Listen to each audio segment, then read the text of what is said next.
Hello everyone and welcome back to Mind Quest. So today we are going to be exploring Dr. Joe Dispenza's book Breaking the Habit of Being Yourself: How to Lose Your Mind and Create a New One by Dr. Joe Dispenza. So here are a few set of quotes and inspirations that I picked up as I was reading the book, and I thought I should share it with everyone so that more people can actually get a glimpse of the magic that's written in the book through these quotes and through these small paragraphs. So let's start.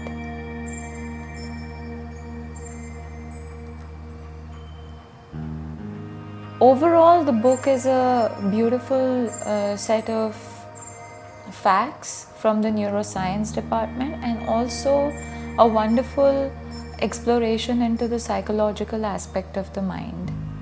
It begins on the note of who are we really and who are we at the core of our being. The question we need to ask ourselves is, what energy from past experiences in the form of limited emotions am I holding on to that reinforces my past identity and emotionally attaches me to my current circumstances? Could I use the same energy and transform it into an elevated state from which to create a new and different outcome?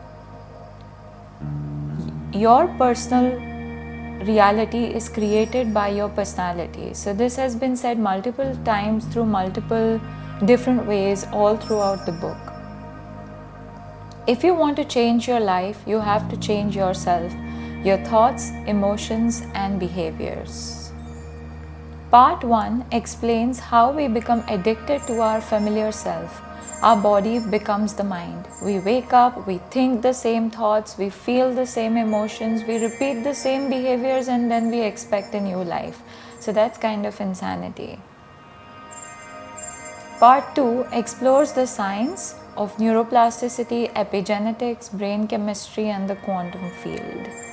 Part 3 is the practical how-to. So through meditation and mental rehearsal, we can observe and dismantle our old identity and install a new one which is aligned with our desired future. The habit loop. Thoughts lead to feelings, feelings lead to actions, actions lead to experiences. Those experiences reinforce the original thoughts. So the more you think the same way, the more you're being the same person. Your body is your mind.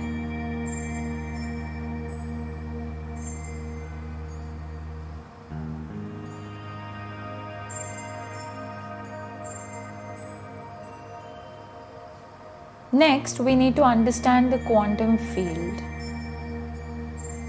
Throughout the book, a lot has been said about how the quantum field is actually a field of infinite possibilities, and that is explored later on through the book in the future chapters. He has also spoken in depth about how meditation can be used as a tool in order to change your perception.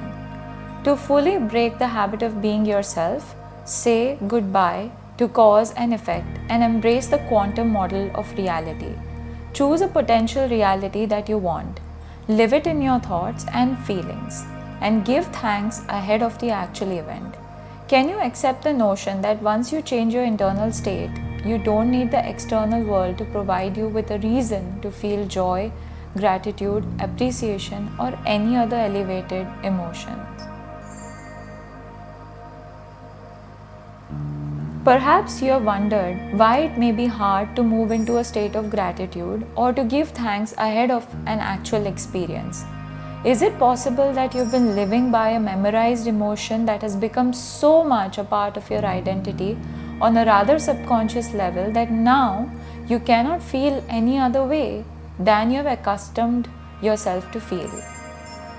If so, maybe your identity has become a matter of how you appear to the world on the outside, to distract you and to change how you feel on the inside.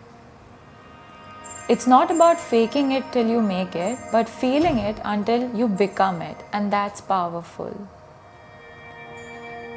You can't wait for success to feel empowered. You have to feel empowered to create success.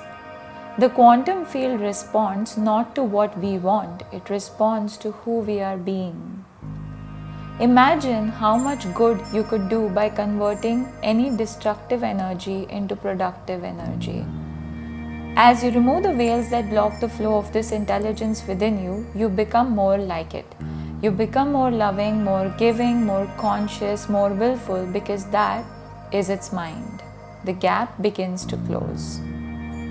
You no longer live in a state of lack or want, and do you know what the funny thing about not wanting or lacking for anything is? That's when you can naturally begin to manifest.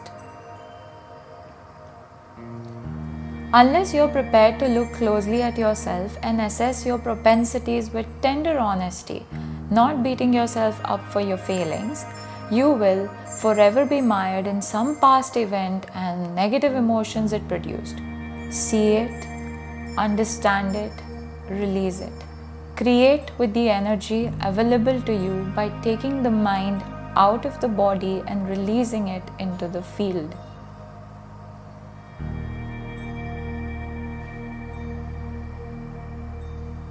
Through the book, he has also spoken about thinking to being as a 3-step process. So thinking. Through the frontal lobe, mental rehearsal activates new circuits in new ways. The thinking brain makes a new mind, which is through the neocortex. Then there's a feeling state. Thought becomes the experience. Thought, as the experience, creates a new feeling. The thinking brain turns on the feeling brain and conditions the body to a new mind. So the neocortex and the limbic or emotional brain then function together. The third state is the being state. The body becomes the mind. The mind and the body work as one. So there's a memorized neurochemical self through the cerebellum. The first brain, the neocortex or the thinking brain in white. The second brain is the limbic or the emotional brain responsible for creating and maintaining and organizing the chemicals in the body in gray. And the third brain, the cerebellum, is the seat of the subconscious mind in charcoal.